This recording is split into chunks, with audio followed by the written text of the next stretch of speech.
Back to throw now on first down. Finding his safety valve here. That's complete. Give him 8 on the play, and it's a second down.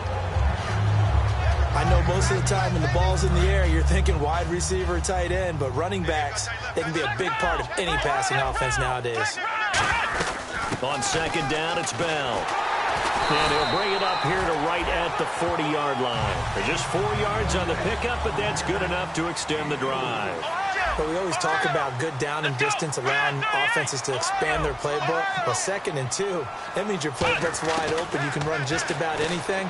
A lot of times, the play caller, he just looks down at his sheet, sees the short yardage runs, and goes to one of those. It's a 4-yard pickup, and it'll be a second down.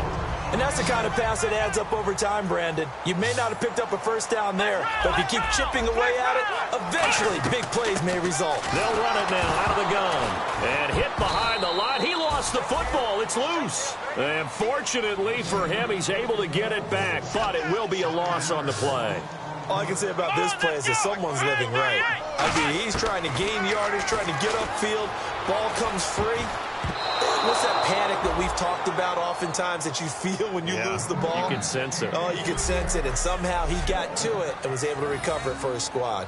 Well, we're not playing 3 yards in a cloud of dust football anymore. I kind of get why those old school coaches sometimes didn't want to throw the football, because if it's popped up in the air, it almost turns into slow motion, and both sides trying to get to the football, and you're holding your breath wondering what it's going to...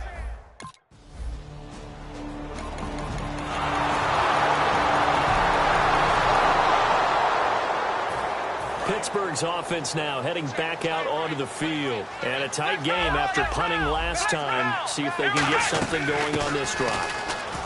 As they head to the field now, with the game this close, you got to feel there's a sense of urgency for them going on offense right now. But they have to do it without letting panic creep in and affect their play. And they'll keep it on the ground with Bell. And he puts his head down and gets up to the 42 for a gain of about 6. Some runs are blocked so well, you almost forget that someone has to carry the ball to gain the yardage.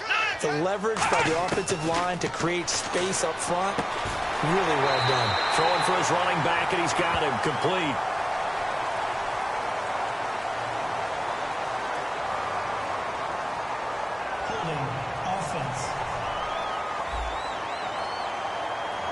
So a little grabbing there, but this time it goes against the offense for holding. They'll wind up losing a full 10 yards on the play. And that's going to make it 2nd and 14. Back to throw. He'll buy some time right. Now he'll let it go deep right side. That's going to be knocked away and incomplete. I like the boldness, and I like that they took a shot downfield, but it was well covered. He was able to get a hand in and knock it away. And the offense looking to pick up the first down after the 2nd down incompletion. And they'll add a DB in the secondary here on 3rd and 14. The play action fake. They'll look to throw. Flush to his right. Now he's going to throw deep right side. Now a clash of bodies here, and it's intercepted. Picked off by Barry Church. And a big turnover there as his guys will get the football back. Okay, it's real simple to say from here, but we know that sometimes as a quarterback, you've got to know when to say when and just throw it away. Flushed out to the right, tries to make something out of nothing here, and he winds up floating one downfield that gets intercepted. And now Dallas gets set to take the field. And that recipe on their last drive that resulted in a touchdown looked pretty good, so they'll be hoping to do that once more. And it takes me back to when we sat with the offensive coordinator and the head coach. They felt pretty good about their game plan, and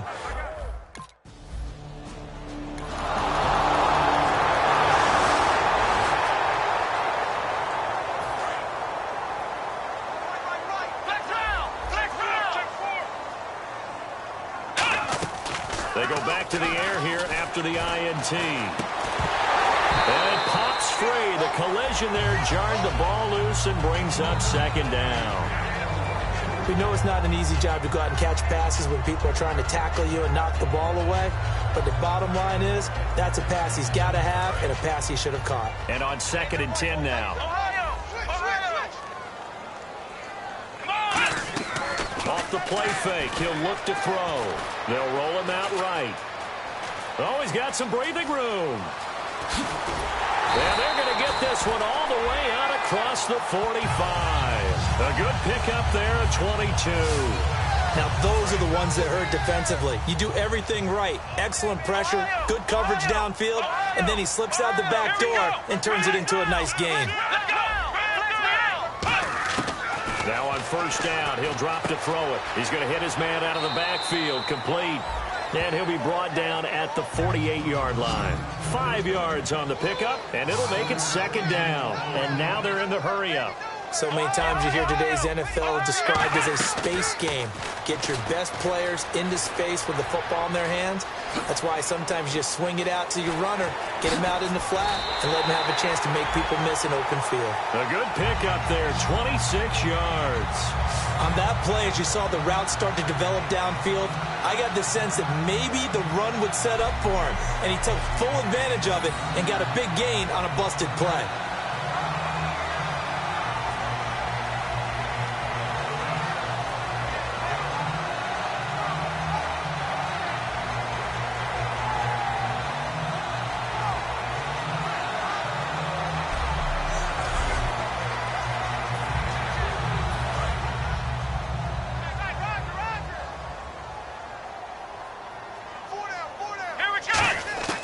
They'll look to throw now on first down.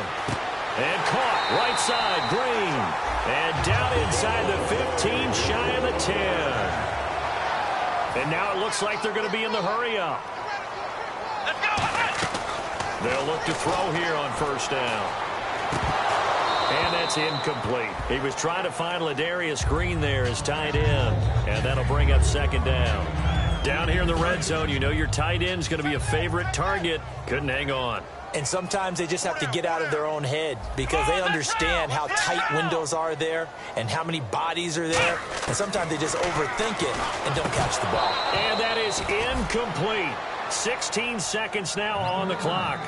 Not too many things get to a quarterback of this magnitude, but I think it's safe to say that pressure can get to any quarterback. Now, he's obviously a great franchise quarterback, but felt the pressure, threw it incomplete. Here comes the 7th play now of this drive as this is 3rd and 10. Here we go.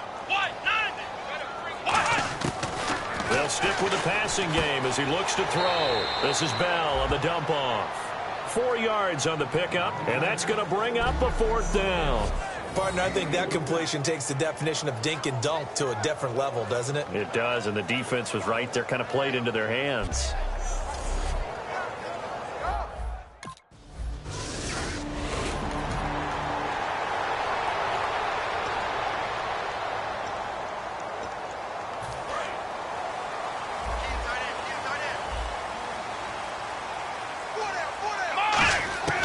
They'll come out throwing here on first down.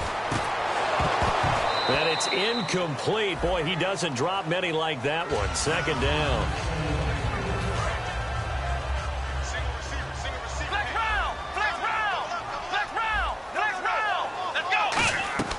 Here's a play fake as they set up to throw. Rolling to his right. And some room to maneuver. And they'll get it up just short of the 45 at the 44. And the play goes for 19 yards. Gives him a new set of downs. Man, defensively, that hurts. They got him out of his rhythm. They had him hemmed in, but somehow he was able to tuck it away and get away for a gain. Offense comes to the line now, 1st and 10.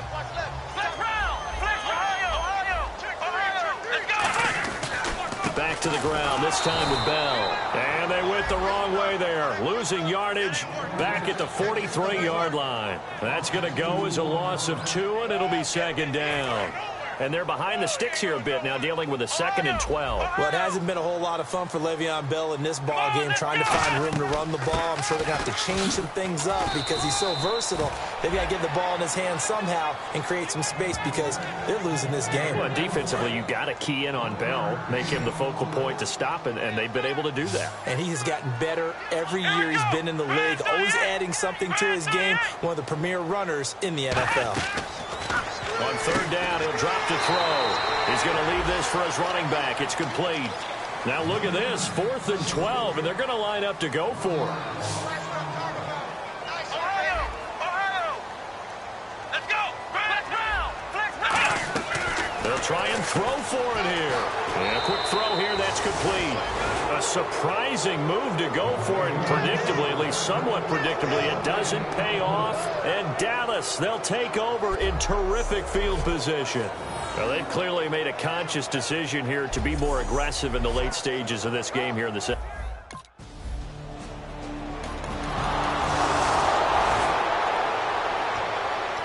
And Pittsburgh getting set to take the field. And on that last drive, went for it on 4th, turned it over. A good job by their defense, though. They held them to 3, but this offense, they've got to be a little bit better, a little bit more careful here.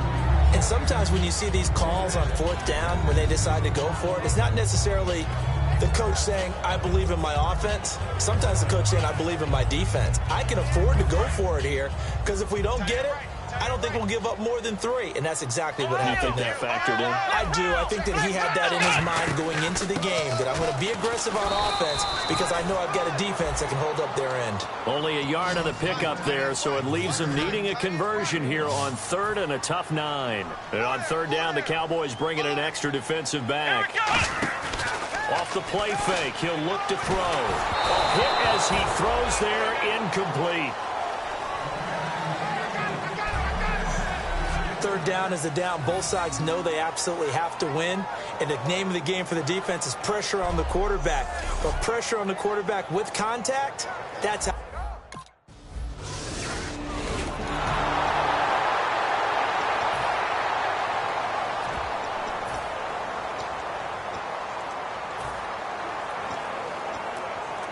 Now the Steelers offense gets ready to get back onto the field. They go play action here on 1st down.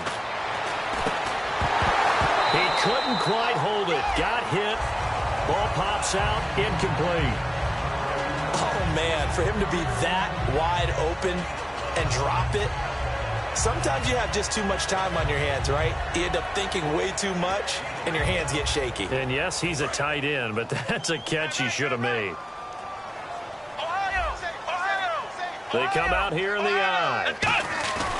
And 2nd and 10, he'll look to throw again. And he's going to drop this off to his fullback. It'll be a gain of 8 yards, and they're going to have a 3rd down.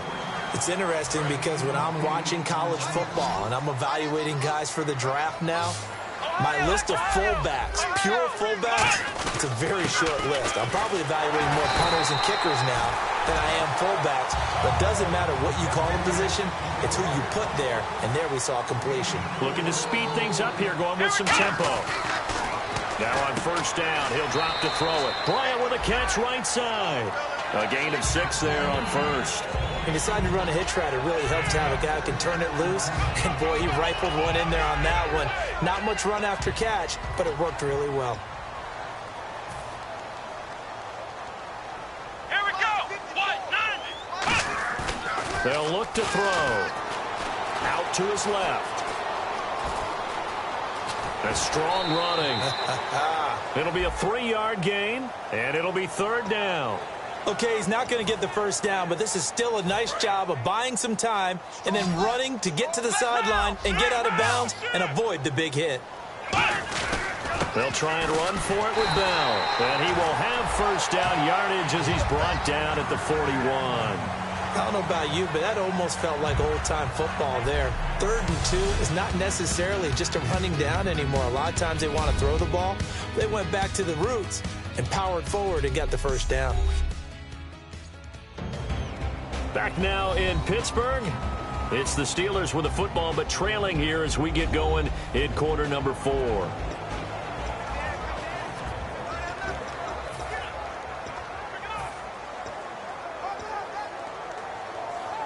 So they pick up the 1st down after the run, and now they approach for the fresh set.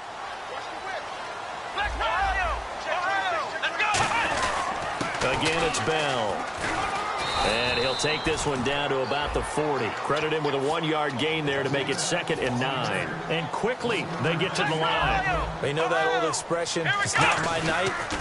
It hasn't been his so far. I don't know if the legs are a little bit heavy. Sometimes having to hang out all day and play doesn't exactly play to your advantage, but it's been a tough go for him. And every time he looks up, somebody's there defensively. That was the same case on that play. So this is the second consecutive week, as you look at the numbers, that he just doesn't seem to have the same pop as we normally see him with. Is there an injury we don't know about? That's what I'm wondering. Because that's a legitimate question right now. We're used to speed, power, all coming together.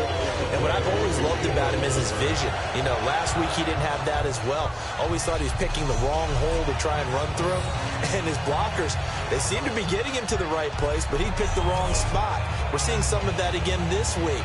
Can they snap it together? Can they get back in sync? Because normally we see them go together very, very well. Now a first down carry by Bell. And he'll take this down just shy of the 25-yard line. 3 yards on the pickup there, and it'll be second down. And the offense readies for play number 10 of this series. We always like to talk about defense in terms of levels. First level defensive line, second level linebackers, third level defensive backs. On that run, that was what we call a first level run, and it was stopped by a second level player. Byron Jones in there to make the tackle. And the offense moving quickly to the line.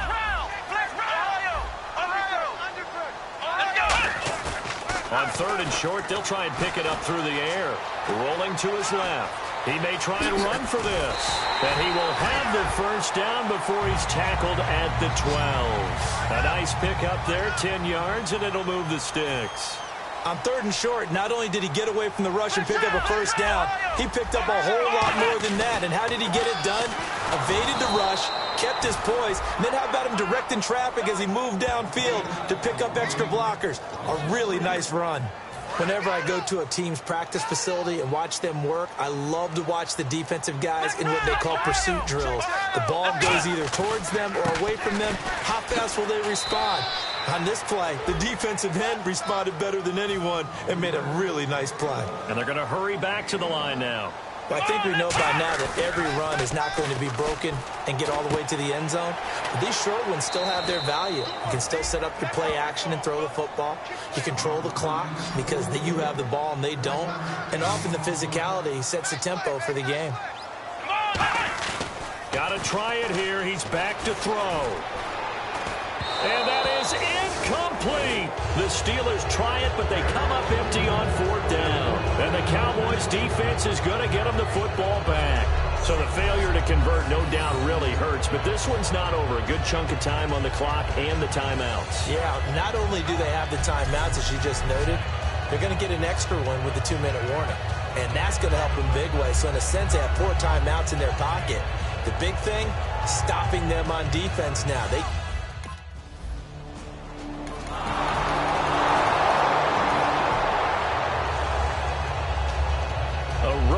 In the National Football League, Charles, you never take that for granted, no matter who you're playing, no matter where you're playing. You take it and you run with it. And you know you primed the pump all week in your own home facility. No one thinks we can do this. Only people who believe are right here in this room. And then you go on the road, band together, and get it done.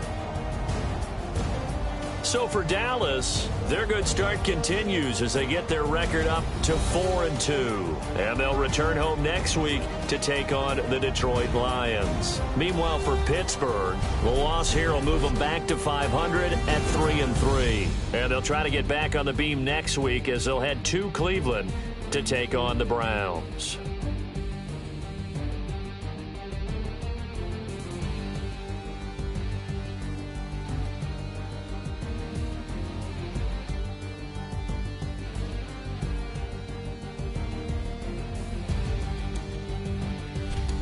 That'll do it for us. For Charles Davis and all our hardworking crew,